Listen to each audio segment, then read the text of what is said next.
লোকটি এই মেয়েটির সাথে রোম্যান্স করতে যাচ্ছে আর তখনই তার স্বামী আসে আর তারপরে বেঞ্চের নিচে পলিয়ে যায় আর মেয়েটি একটা ভাগ ধরে ঘুমানের আর ঢং করে। লোকটি জানে ভালো করে তার স্ত্রী যে পরকীয়া করে আর তার জন্য কি খাবারের সাথে বিষ মিলায় তার স্ত্রীকে মারতে চায়। তখন এই মেয়েটির প্রেমিকাটা নিচ থেকে সবকিছু লিখে এবার মোবাইল দিয়ে বলছে কি তুমি খেয়ে নাও, এটার ভিতরে বিষ মিলানো আছে। আর তখন শুনছে না। তখন এই মেয়েটা মোবাইলের দিকে খেয়াল করে এমনকি তাকিয়ে দেখে কি মানা করছে এটা খেয়েও না, তুমি খেলে মরে যাবে।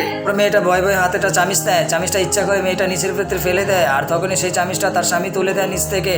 মেয়েটিকে খাওয়াতে আসবে আর তখন মেয়েটি বলছে কি আমার ভালো লাগছে না, আমি এখন খাবো না, আমি পরে খাবো। লোকটি বলছে কি তুমি এগুলো না খেলে তো তোমার শরীর খারাপ হয়ে যাবে, আচ্ছা আমি বদলে নিয়ে এসেছি। আর তখনই তার প্রেমিককে বলে তুমি কি আসার সময় পেলে না, এখনই আসতে হলে তোমার? আমি কি জানতাম তোমার স্বামী আছে? আমি তোমার স্বামী থাকলে কি আমি আসতাম? হ্যাঁ তুমি এখনই চলে যাও এখান থেকে। মেয়েটির স্বামীটি ওই স্যুপগুলো ফেলে অন্য স্যুপ নিয়ে এসছে এবং কি বলছে এই যে তোমার জন্য স্যুপ নিয়ে এসে এবার খাও। বলছে আবার একটা বাহানা ধরছে যে আমি খাবো না, আমার ভালো লাগছে না। মেয়েটির স্বামীটা কিছুটা একটা রাগ হয়ে যায়, তারপরে বলছে কি সত্যি করে বলো তুমি আমার সাথে কেন এমন করছো? তোমার জন্য খাবার নিয়ে আসলাম দুবার, তুমি তারপরও খাচ্ছ না।